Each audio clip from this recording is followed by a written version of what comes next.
This podcast is a part of the Benview Network. You can find this and other podcasts like it at BenviewNetwork.com. Hey, you ready to record? I want to be, but I'm really tired. You want some coffee? Yeah, actually. Can you get me some jet fuel brand coffee? Sure thing. Ah, that's good. Oh God. Oh God. Abysmii, what's wrong? There's something wrong with the coffee. But it's rocket fuel, just like you said. No, I said jet fuel. You know, the delicious caffeinated beverage? Rocket fuel is actually fuel used in rocket propulsion. Oh no, so I made you drink rocket fuel? I need to go to the hospital. What a silly, tragic mistake I've made, putting rocket fuel and jet fuel next to each other. Wait, you poisoned me? Why? With you out of the way, now I control the podcast transmission. My insides! Oh God! If you need a pick-me-up, put jet fuel into your cup. This podcast often contains controversial or mature topics. You have been warned. Hello and welcome back to Raygun Readers episode... a number. Hey, Abysmii, your mother called. She said, she's got that one, issue your species has. What was it called again? I'm sure I have no idea what you're talking about. I have no issues that are embarrassing and would get out on the internet. She said she developed, purple spots. Well, that only affects the females in my species, so, I would never have something horribly embarrassing like a purple spot. I didn't ask whether you had it. I was asking what the disease your species carries is called. It's called Florbulax. It's not very fun. Basically turns you into a vegetable. Not unlike a earth eggplant, I suppose. So as in, it literally turns you into an edible, fibrous vegetable. Yeah, and let me tell you, predators on my homeworld love that. So sometimes we will take our elders who have succumbed to Florbulax and we leave them out to be taken by the predators. Why would you do that? Is that a form of euthanization? Euthanization, is that a word? Yeah. Okay. We do it because, you know what? I don't appreciate the accusatory tone you're taking with me. I just wanted to know more about your culture and by your insulting weird diseases. Oh, they're weird, are they? That's very nice. And we're just a bunch of weird savages to you, aren't we? Because we take our old and put them out for predators to eat when they turn into weird eggplant things. I do have to say, if there were a moral code my species lived by, that would go against it, and I might try and change your species. But you think you can just come over and change a species? I don't live by those rules. I mean, hey, to each their own, I suppose. You suppose. To each their own grandma killing traditions. You done? You done belittling and maligning and marginalizing me? No. I was just curious. No, what were we doing today? Oh, yeah, that's right. We were reading stories. Well, maybe I'll turn into an eggplant and you can make fun of me. Then the genetics behind, no, your family, from the sound of it, you are well, maybe you are a plant. I don't know. Are you a plant? I don't feel like discussing these personal details with you. Are you a plant, or do your cells I don't have to answer that, from and I'm being not animal going cells to plant cells? Do they I'm grow? not saying vacuoles? Why. Are they called? If you really want to, you can look it up yourself. But I don't feel like discussing this with you anymore. It's making me uncomfortable. Your species is so secretive. There is no, crap. We have never named your species. Yeah, we haven't, because I don't feel like discussing it with you. Because you're probably just going to appropriate that too, Whitey. How do I look up a species on which there is no name for? That sounds like a prejudicial person's problem and not mine. Damn it. How long have we known each other, Abysmii? Apparently, you still keep so many secrets? Apparently long enough for you to insult me and my entire species. How did I insult you? If I have to explain it, then, you're too far gone. I'm sorry. Do we have to edit this for our Abysmii-like viewers, then? They are a proud, noble people, and they can stomach your hateful, malice-laced remarks. And now moving on to today's stories. I wonder how much of this they're going to redact when they Probably most of it, if when they not send all. it out. Right, so today we have another shortish episode, but we're going to do some more microfiction. And we have 3 stories today. The first one What is makes it micro? the size. Do these stories have to compensate for something? Congratulations on being the first person to ever make that joke About a story? about the word micro and anything. What joke? The first one. Like micro pigs? The So these first stories- one is from So these creepy... stories are like tiny pigs? I'm going to kill you. I'm going to shove you out the airlock, and I'm not even going to look back. Let's read our micro pig story. So the first one is called The Between, and this was submitted by Creepy Quantum, who is a recent listener of the podcast. So thank you very much, Creepy Quantum. Glad to have you aboard. On August 14th, 1996, the first human to be moved from one place to another instantaneously was reported missing. Well, then they didn't move from one place to another. Well, how do you know They they moved didn't? from one place to not existing. Or they moved to a place that they couldn't account for. Or maybe they were hacked in transit. Maybe. We'll see. There is no simple way to put that. Oh, there is no simple way to put that, and I'm sure you're all confused already, so let me be blunt. Teleportation is real. In fact, teleportation has been real. It's been attainable since 1994, at which time it was deemed by the United States government necessary to be hidden from all public knowledge, and thus it was. If they're any good at anything, it's secrecy. In its beginning stages, however, the extent to this marvelous feat was being able to move the quantum data from the very small, such as atoms and the like, across the room. Don't get me wrong, this was an absolutely amazing accomplishment, but it's gotten so much better, if better is the right term, since then. Alright, so there's a lot in this first paragraph, asking us a great deal to suspend our disbelief on. That being said, I remember, I think you talked to me about this too, there's been some experiments with trying to move quantum atoms and molecules from one place to another in very, very crude, simple, and, you know, in the grand scheme of things, simple experiments. Do you have anything to weigh in on this? So like the way I see it, there's 2 ways really to think about teleportation. One is you take the matter that exists in one area and physically move it to another. I don't see how that's possible. Like, why would you need it? Why would you need that matter? So, and then it has mass, that gets complicated. The other thing that you could do is completely disorder or break down and study all of the pieces of, let's say, a molecule or a small thing, like let's say a grape. You take it completely apart and you have to put it back together the exact same way on the other side using new matter. So you're basically cloning something or copying something. Right. Right? So you have to build it all the way back up from the base. And that's super complicated. That requires controlling things on a subatomic level. It's something that I don't think we're capable of. And the complexity involved is just ridiculous. So this is very much asking us to accept a theoretically impossible feat at the moment, given our understanding of it and the science behind it. No, I don't know anything about the current events of teleportation. So, maybe, but it just, there's some, the level of complexity involved is astronomical. Let's just say that. Okay. And it's funny because the next paragraph starts with, I don't understand the science behind it. So they're asking us to completely ignore the complexity of that feat. Okay. Which I've done it before, but it is quite central to this story. So that's just something to keep in mind, in the back of your mind, while we're reading this. Like, why would you, if you take something down to the base level, all of those particles exist all around you, why would you have to reuse those specific particles? Right.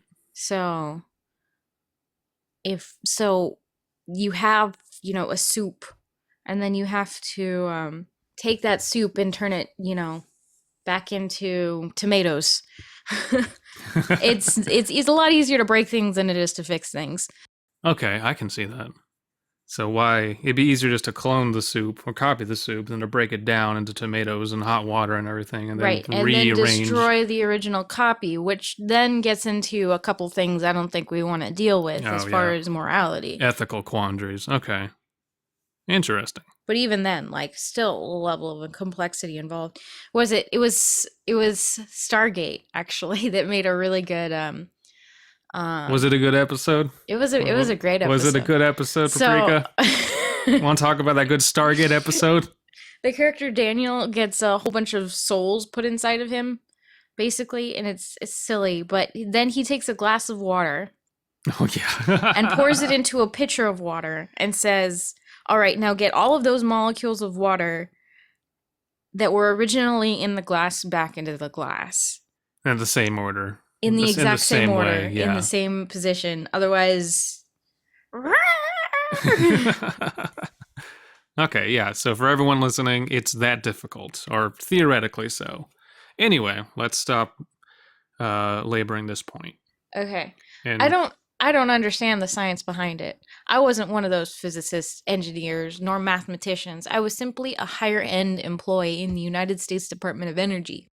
I mostly did computer work, compiling data and what have you. I'm 85 years old and retired. I am telling this story because I feel that it needs to be said, and I am a dying man. all right, so our narrator is He doesn't sound like an old man. He's not calling me a whippersnapper. is on the outside looking in for us, essentially. And I think Creepy Quantum chose that, and I could be wrong, intentionally to say, oh, I'm not one of the physicists, and that possibly makes the reader feel a bit more secure with this, because teleportation is a very complex concept, as we just discussed. That's my assumption here. I could be wrong. I worked on the compacting of data retrieved by the teleporter, or as we called it, the United States Quantum Relay and Distribution Device. Distribution. How it worked was the device simply broke apart whatever sample was within and gathered the data of each chamber. It created an exact copy. Oh, you nailed it. I don't understand the science behind it. Wait, no, read it again.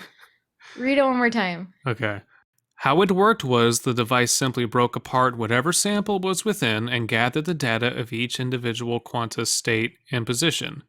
Then, using given materials in the receiver chamber, it created an exact copy, perfect down to the atomic level.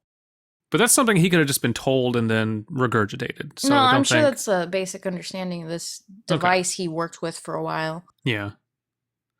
This required the computing power of 4 supercomputers, which compared to modern technology are barely better than gaming systems. Interlinked, but by God they did it. In 1996, barely better than gaming systems. Yeah, again, that's... putting this in the past doesn't really convince me, though. It's come on, computation power. Okay. And who knows how big the samples are, how complex they were to begin with. Even, I don't know. I don't find that convincing, but okay. We'll suspend our disbelief for this. It didn't take as long as you'd think. That's a typo. Using quantum statistical data, they cut the time of scanning each state of... It didn't take as long as you'd think. Using quantum statistical data, they cut the time of scanning each state of the atoms. There's kind of a syntax problem here. Well, regardless, what they're basically saying is they made some guesses about the state of the atoms based on quantum statistics. Okay. What the hell are quantum statistics? Statistics about quanta. Okay. And what's quanta? Just...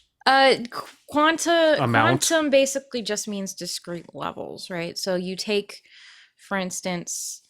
an amount of distance, right? And you take a ruler, and the ruler quantizes it. Quantizes the distance into 1, 1.5, 1 1/4, instead of just random, units of infinite,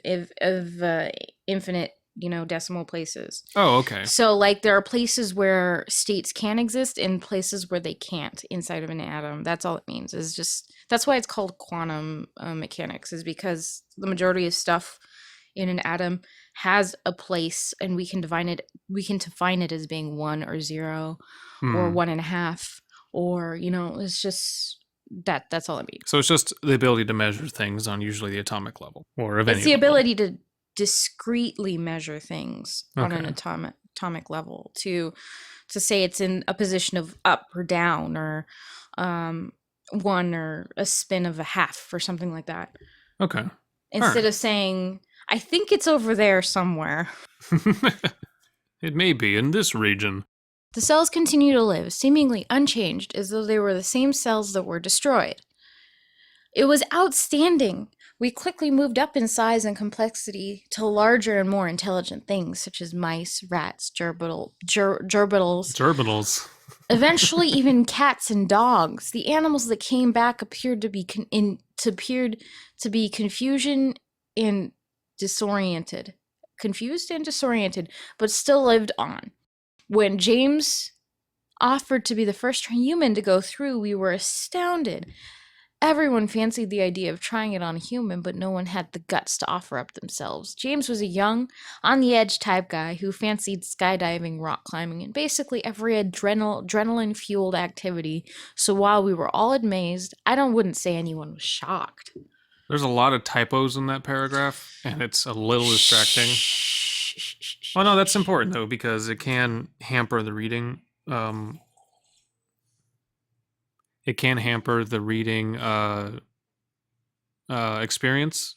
So just, triple checking stuff. But what else about this? So basically, I can actually see someone who's an adrenaline junkie doing this, because I remember hearing a study that said that people who skydive and rock climb and base jump and all this stuff, they don't necessarily do it because they want to be in danger. It's that they don't get adrenaline and euphoria and all these great things through more, I guess, common means. So I can see someone going, oh, get teleported? Yeah, sure, why the hell not? I got nothing else going on today. So I think that's a nice touch, actually. I can believe that. Oh, yeah, and that also means that they'd have the ability to recreate a person. All the bonds, hair follicles, nails. Now, what about memories?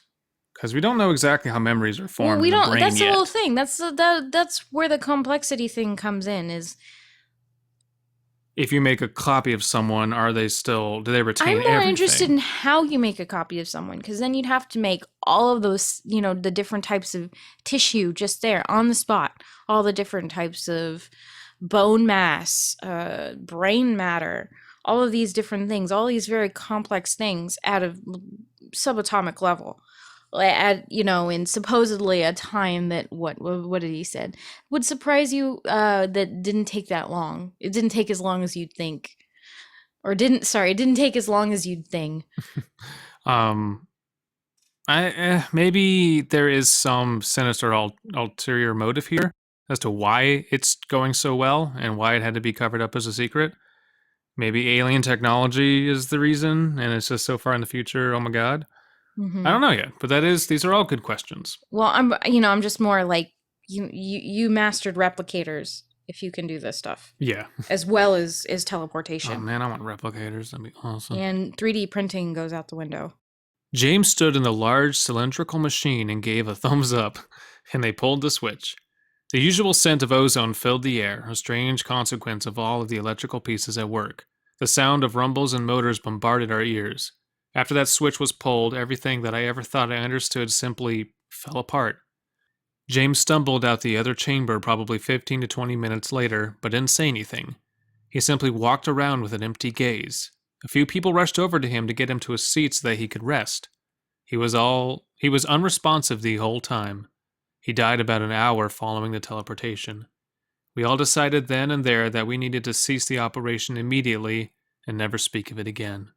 We were gathering everything necessary to put an end to this obvious inhumane experimentation, but that was when we heard the static coming from the radio.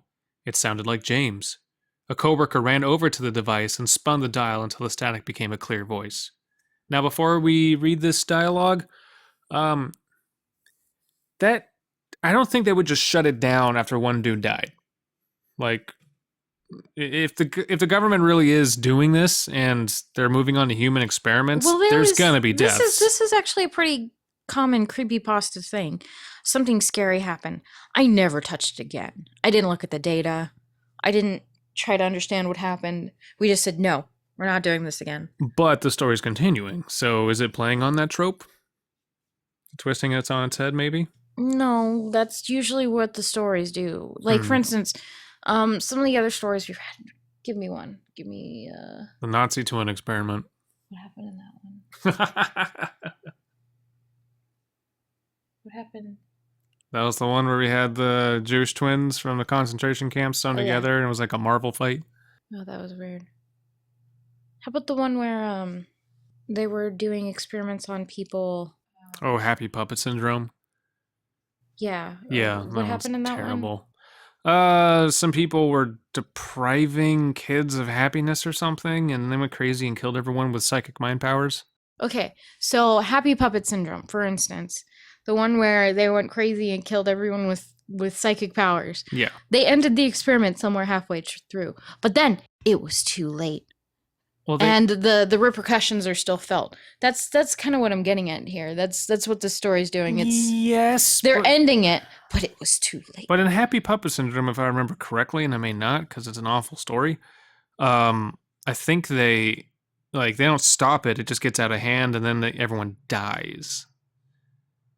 But I get what you're saying. But like though. the scientist goes, we stopped it then and there, Okay. but for whatever reason, that's not the end. That's usually how these stories go. That's all I'm get. That's all. That's a small point. I just wanted to get at. That's what that's what this sounds like. This thing that happened, we didn't take any data on it. We didn't study it at all. We just said, this is scurry. We're not doing it again. Well, there was also a story where they were doing an experiment, and was it Happy Puppet Syndrome where they killed the guard? They killed like a guard, and everyone said, no, we're never doing this again. No, that was Corpus. Corpus. Yeah, that was I like that story though. Okay. And they didn't halt the entire experiment. They halted like a portion of it, like certain testing they were doing on one of the patients. But I do get what you're saying. I do. Okay. Hey, where am I? James said in a panicked tone. I can't see anything. I feel like I'm floating in space, but I see no stars or anything in the background. No light. I literally cannot see or feel anything. Help. Everyone's faces drained to a pale shade and no one spoke. Help, he screamed. I grabbed the radio. James, we hear you. It was all that I could think of, but there was no response. James? He quickly spoke. Do you not hear me? Oh, God. Turn on the radio. There was an evident fear in his voice. Could he not hear us? We certainly hear him. Guys! The sound of tears was obvious. Do something, I yelled to the scientist who stood there, dumbfounded. After stuttering for what seemed like a whole minute, one spoke up. There is nothing we can do. We cannot do it in reverse. He cupped his whole lower face in the palm of his hand and looked intently into the reaches of his own mind. His consciousness must be stuck in some place in between, or the scientist's voice trailed off into nothingness. Oh shit! The between. He's a supercomputer now. He's not even as good as a gaming laptop. He's less impressive than an Xbox first generation. No, I remember freaking out at that point. This is madness, I exclaimed. James! I yelled into the radio again, but no response. He was stuck. It was him.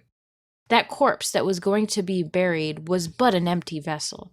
The soul couldn't leave it, as it was stuck in something so little understood that everyone deemed it to forget. Better to forget about all of this than to research. I was the only one who didn't go home that night. I remember staying up in the office, listening to James's pleas for help. It sounded horrible, but I was hoping that he'd be dead soon so he could escape that hell that he found himself in. I shuddered at the thought of being in absolute nothingness. I noticed something else. Listening to the persistent screams as he was screaming, there was no break in his voice. The poor guy didn't even have to inhale. He was screaming for minutes on end, and then hours. I don't want to imagine what it's like to both exist and not exist. I have never been a religious man, but this was proof enough. Proof of what? of humans having a soul. And oh, by the way, mice and gerbils don't have souls. I guess. There's proof that animals aren't as good as humans now in this story. I guess as conceited as it sounds, animals don't have what we call a soul. Oops. And thus couldn't get it lodged into something so unknown. Maybe they just don't have it tuned to where they can hear the mouse chirping. Finally, at about 1 a.m., I grew too distant, too tired, and decided it would be best if I went home. As I said earlier, I am writing this because I am old, dying, and they cannot do anything to me if I expose their secrets. Well, they could redact all this. Like, I doubt they stop keeping tabs on you if you witness this thing they want to cover up. James never died. There is a room dedicated to the radio. It's soundproof so that no one had to listen to his god-awful screams. Where, I'll bet still to this day, if you enter the room, you would hear the cries of a man who is trapped in the unknown, seemingly until the end of time. I cannot even grasp the gravity of that nightmare. I hope that someday someone can read this and figure out something to save the poor soul. I know damn well he is still there, screaming into his radio, which I can't hypothesize in the slightest how that works, as the actual radio was on his body, without ceasing. He probably will forever do so until the end of time. This would be good as a SCP. For anyone who doesn't know... Super creepypasta? Super creepypasta. No, this Secure, Contain, Protect, the SCP Foundation, is a fiction website that basically holds the story. There is that there's just a bunch of weird shit in the world, and this foundation finds it and locks it down and studies it, and this is explained to us via entries that people can write and submit. And to me, this would have done better as that, because it could also be its own thing. It could be, but I'm saying this is what it sounds like. You know, I like the story. I like the concept. I think it needs a little more show me, don't tell me than it has. Well, it relies on a lot of the whole screaming thing, endless screaming. Unfortunately, is a very big common trend in creepypasta of just, oh, the screaming was horrible. I couldn't describe it. God-awful screams. Which, I mean, again, is unfortunate, because that's not a bad thing. Like, that would freak me out. Eventually, you know that screaming doesn't work. So even as a disembodied soul, I imagine he might try and change his tactics or think differently somehow over the course of apparently this man's life. Yeah, this could be actually developed into a longer story of him going, well, help, unless he can't hear them and therefore he just thinks he's alone. I don't know, actually. I'm just interested in more description of the situation instead of this poor guy will be stuck there forever. Yeah, we know he'll be stuck there forever. That's implied by the story of what happens. And I get that the concept is science has gone so far and, we shouldn't tread over things we don't understand. I get that. That's fine. But yeah, it is lacking a good amount of meat to the story. It's lacking engagement. And it's there. I see meat, basically, that you could put in the story. Sure. So if anything, good concept needs to be fleshed out. Needs a little bit of grammar checking. Needs some syntax work. Some of these sentences are just kind of difficult to read.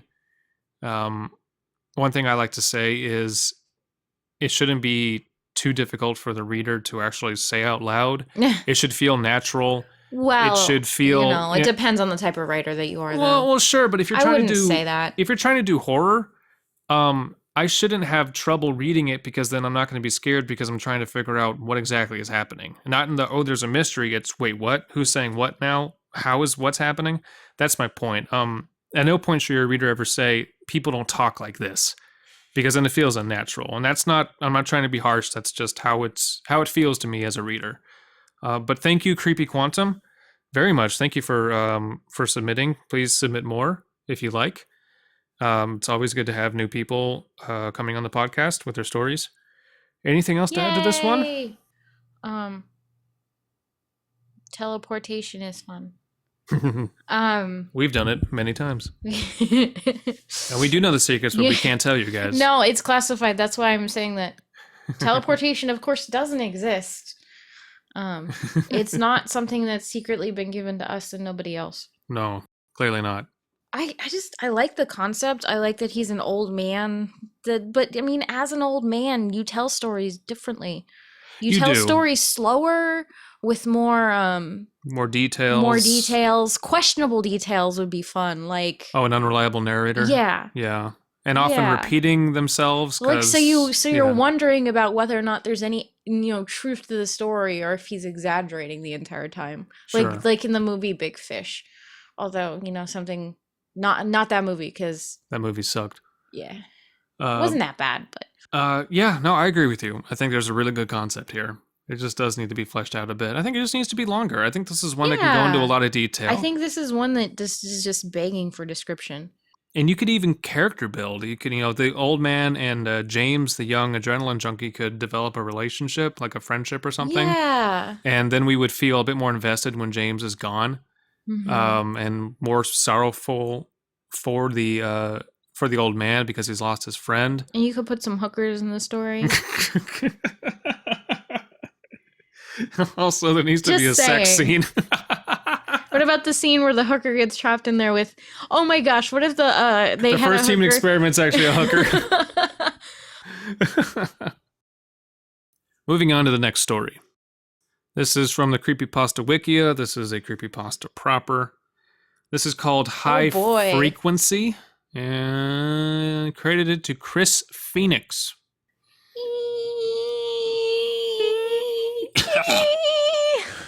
The most amazing and most horrible thing just happened to me. I've stumbled upon a discovery of a lifetime, but at the same time, I wish I could undiscover it. Already, I don't like this. Already, I don't like how this is written. They're trying to be Lovecraftian too. Yeah, I guess so. I never wanted to see what I saw that day, But I have to but write I it or saw I'll go it, and crazy. so I'm Yeah. telling you about what I saw through some unknown medium because I'm here today to talk to you. Although I might be dead by the end of the story. I was actually just tampering around with some music programs creating ambience tracks. Oh, no. Did you write a creepypasta, Abysmii? I wouldn't call it an ambience track if I did. It's an ambient track, or I was creating ambience in a song. Oh, that's right. That's the other disease your species suffers from, snobbiness. I know I'm not going to dispute that. You see, ever since I was 12 or so, I'd play music when I went to sleep. It kind of helped to calm my nerves like a lullaby, however much you consider music by the Verve or Everclear lullabies. Oh. You got to be careful with name dropping. You really do. Like, the fact that you just listened to music that helped you sleep was fine. Because that's something I do, and I did when I was 12.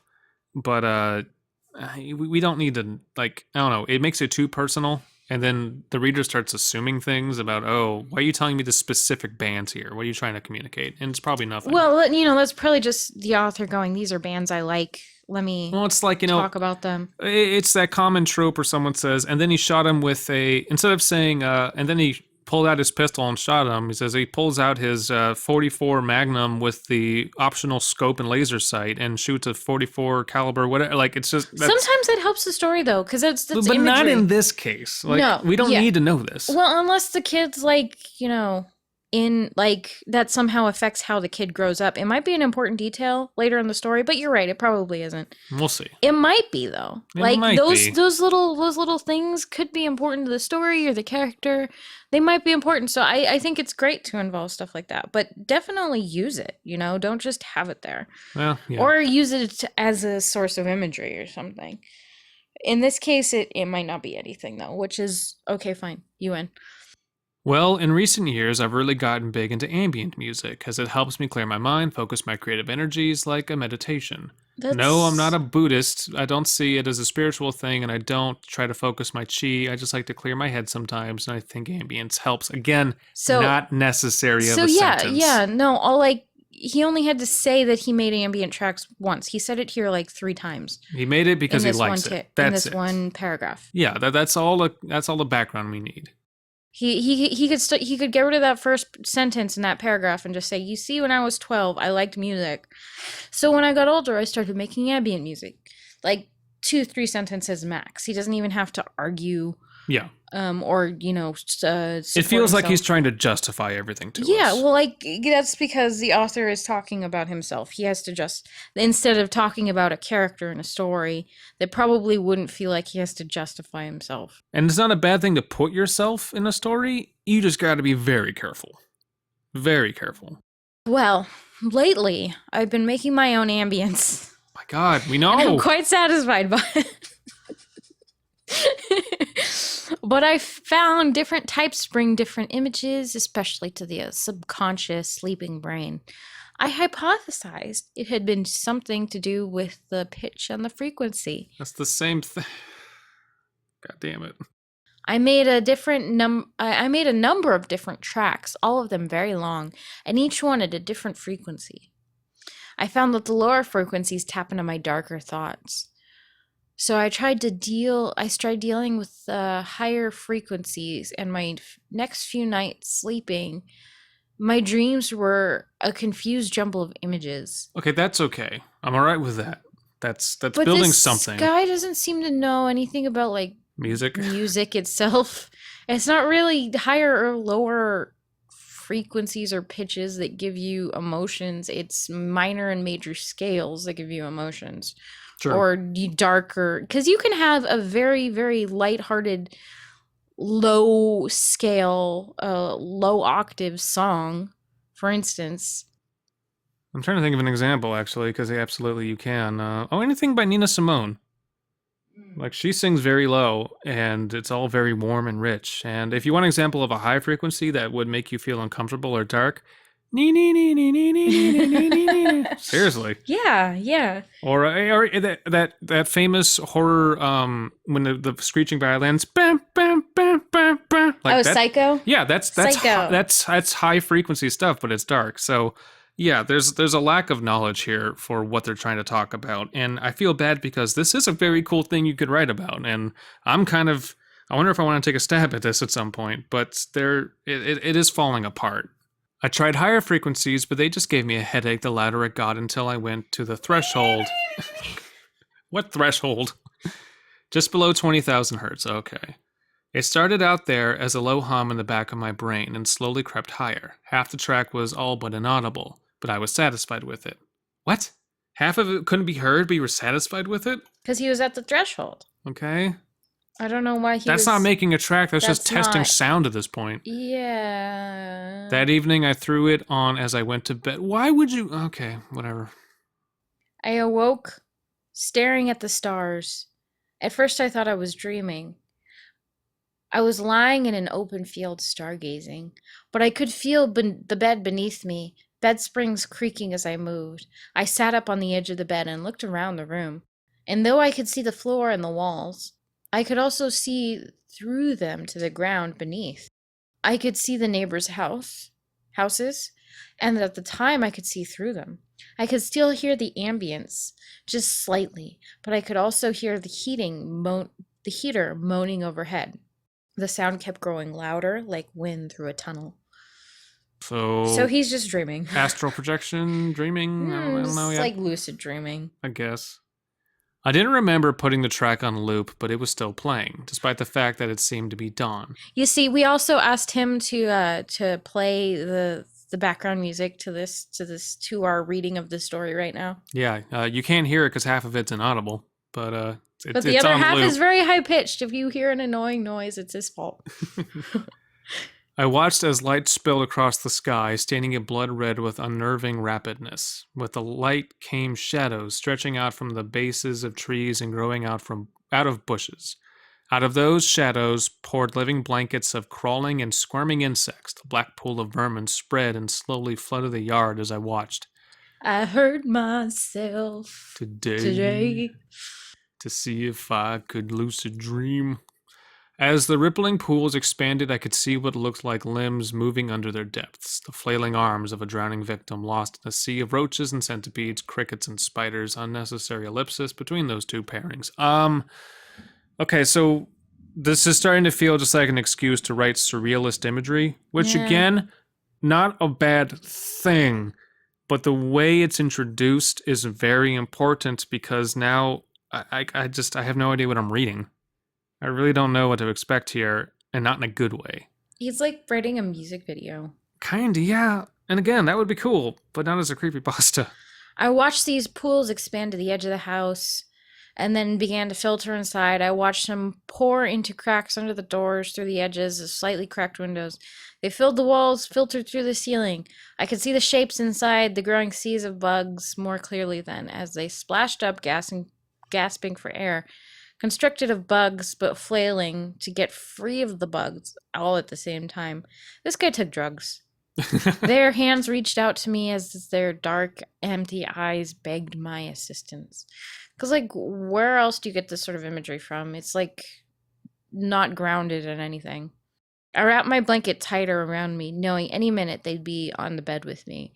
Their chirping and rustling and squeaking and buzzing noises filled my head, and I could not escape it even with hands over both ears. Then I heard the voices, singing softly like serene sirens on a distant shore. Like a siren. No, they're serene sirens.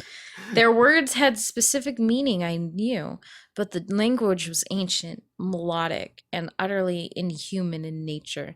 It grew louder, but remained just as distant. What?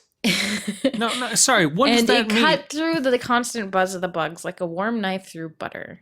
It grew louder, but remained just as distant. Things that are far away sound distant.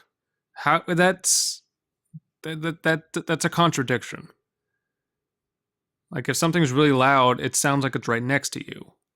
Then it was a symphony, and I understood those voices weren't singing to me. No, they were singing to one another. I was merely listening in. How do you know this? Whales! Every so often, one voice would end up in an agonized shriek that would startle the others to silence. Then the rest would carry on only seconds later. I looked up at the blood-red sky, covering my ears with my hands, and I screamed in an attempt to drown out the noise. It only got louder. No, closer. Oh, now they're getting closer. They were closing in on me, climbing up the walls to the ceiling, blotting out the sky. I could feel the tiny legs crawling over me, up my torso and neck, into my ears and gaping mouth, and as they crawled down my throat, I coughed. I woke up coughing and almost fell out of the bed. I mean, this sounds like a fever dream. Yeah. And we don't have any reason to believe it otherwise, other than the fact he just says, I turned on music and weird shit happened. Yeah. It was all a dream, I realized. Thank God, it was all a dream. I went and I checked the track I had playing. It had ended. The soft hum of the heater turned off, and once again I could hear the crickets outside. Not just the crickets, but the crawling creatures as they rustled and chirped and wriggled. And the voices, they were there all along, singing in the distance.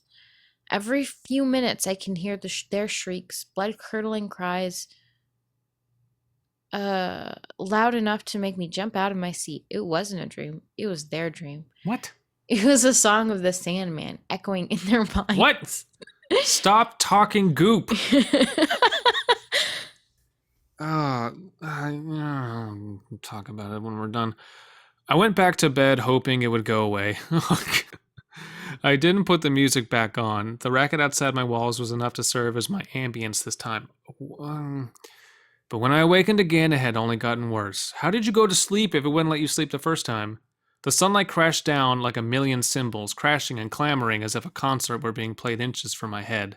The people were out and about, talking and thinking, and doing all of it very loudly. Neighbors were moving lawns. Wow.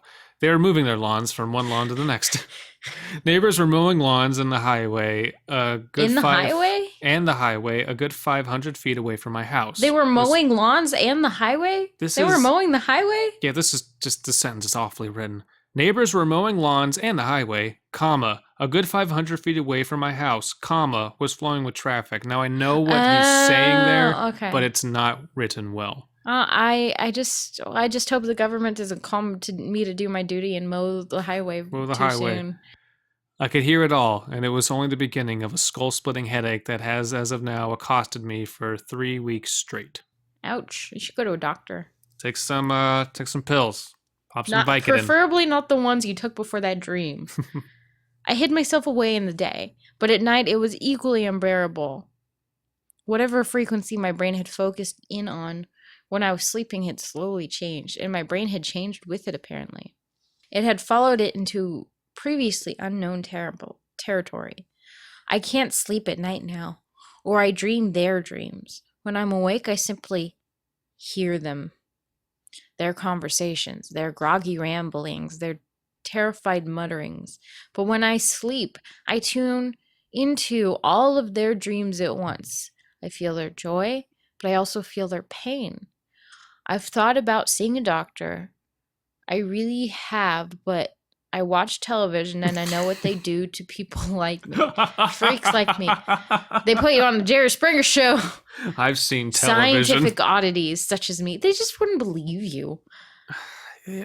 Oh, okay. I think I sort of get what he's saying now. There's like another dimension on ours, and he can hear him now because he's listening to new frequencies. Yeah, because a special frequency that definitely no one else has ever toyed with or heard before. This is the only one that's ever, actually triggered something.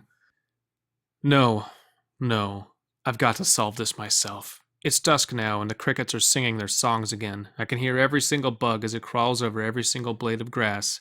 And of course, the sky has taken on that blood-red hue. I know what I must do. I was just pondering the effects of a similarly... I must play a concert for the unknown aliens. I'm gonna do a wicked solo, and it'll wake them all up. Of a similarly amplified sense of taste. Taste? What? Do you think I'd be able to resolve that situation the same way? Or would I be put off by my sensitivity to the metallic taste of the barrel?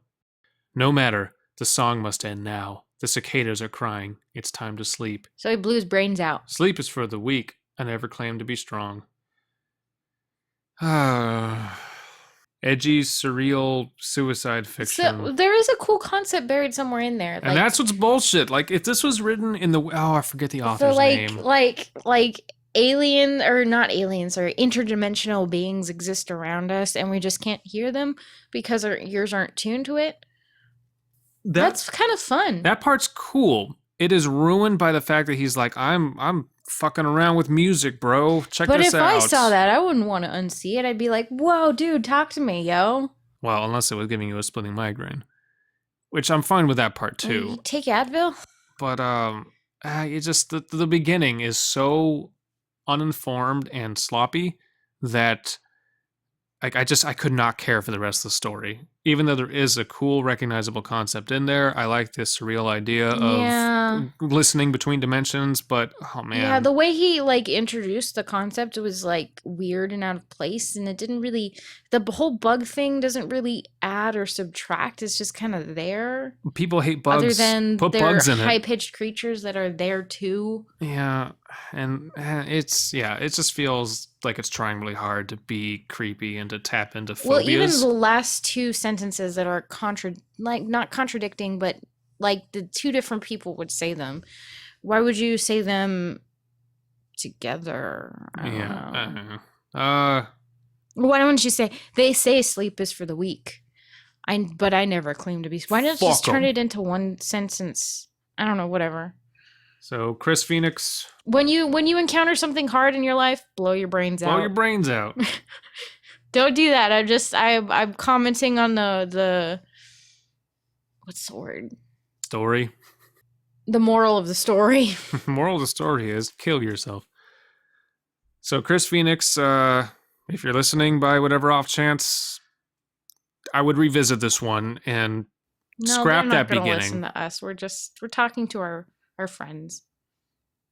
Okay. We have friends, right? Looking at the comments really quickly.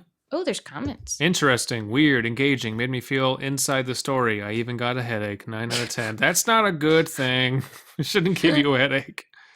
So a frequency just under 20,000 hertz. That's just a tad high.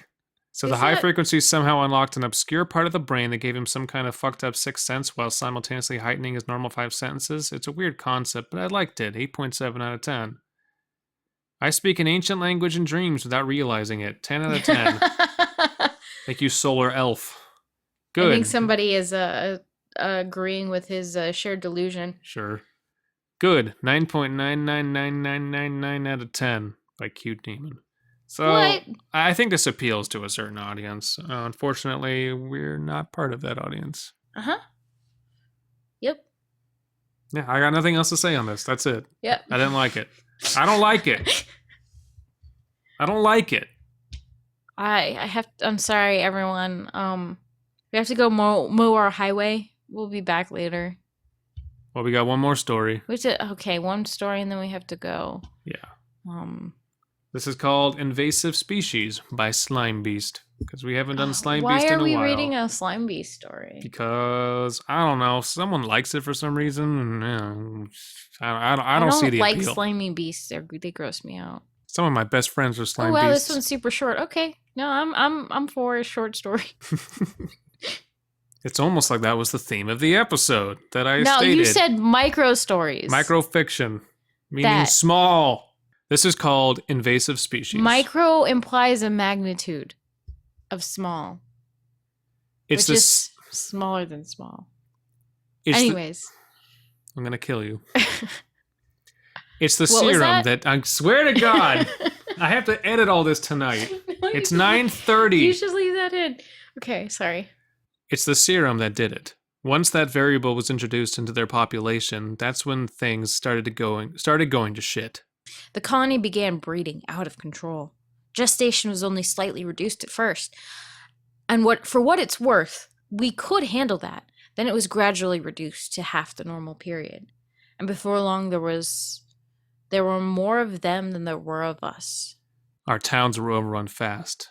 Then even our greatest cities fell. We killed hundreds, thousands of them, but it was never enough to stem the tide. The first mutation we noticed was chalked up to a rampant inbreeding.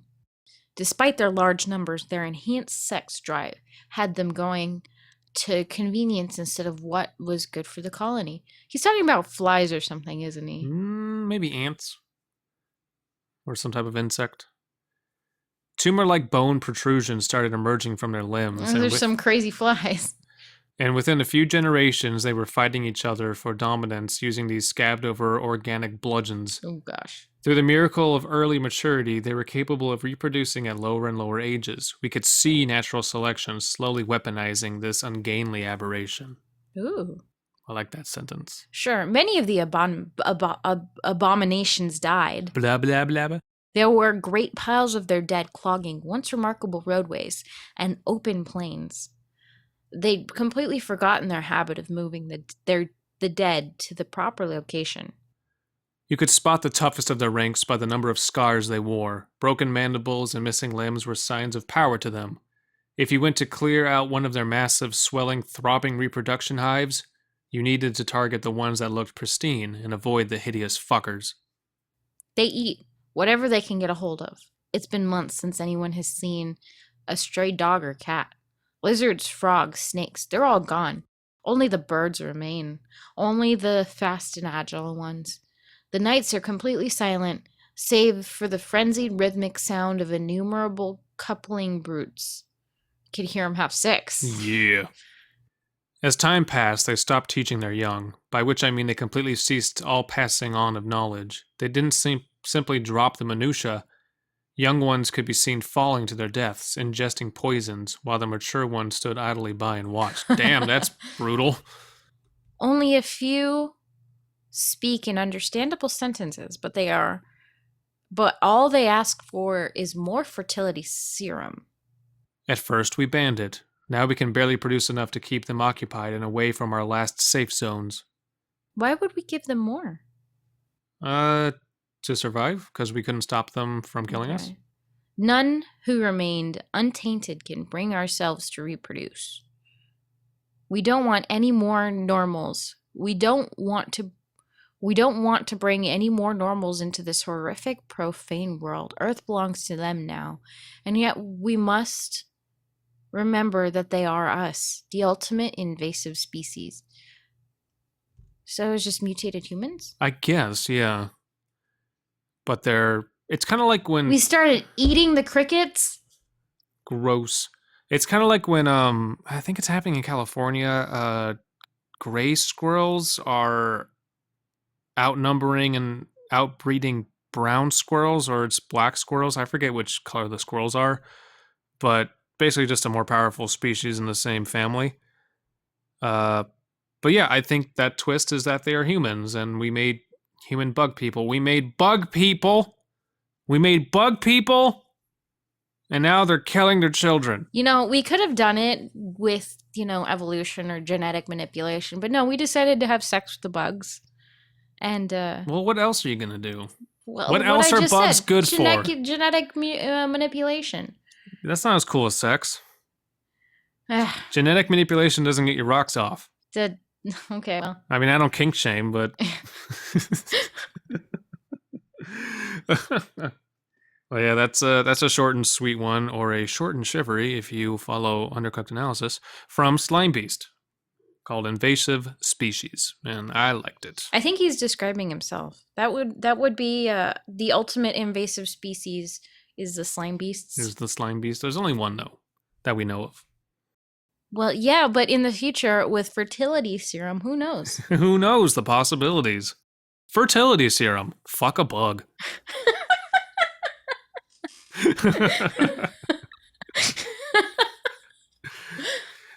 Someone hired me as a commercial spokesman already. I'm going to quit my job. Well, thank you everyone for joining us for this shortest episode. That's already over an hour, but who knows how much I'll do with editing. Microfiction Madness number 2. I'm just going to call it because I'm lazy. You could call it mow a lawn, fuck a bug. Or mow a highway, fuck a bug. That's what I meant. Okay. Do it. Or what was the other one? Do a thing. Never mind. I'm ruining it more. Sorry. No, totally. My insides! To all who come to this happy podcast, welcome. Animusings are your musings. Here age relives fond memories of the past. And here youth may savor the challenge and promise of the future. Hi, I'm David. And I'm Kayla. And if it wasn't readily apparent from that, we're huge nerds about Disney. That's why we're doing the Animusings podcast. Once a month, we'll sit down and talk about a film in detail from the Walt Disney Animation Studios filmography, covering them in chronological order, from Snow White to Moana and beyond. To Moana and beyond! Sweetie, we're not doing Pixar yet. We'll do that after. That's gonna be a long time coming. Anyway, if that sounds up your alley, come join Kayla and I, and maybe a guest or two, as we explore the Disney animated canon, film by film. With the hope that it'll be a source of joy and inspiration to all the world. Ooh, nicely said. Don't thank me, thank Walt.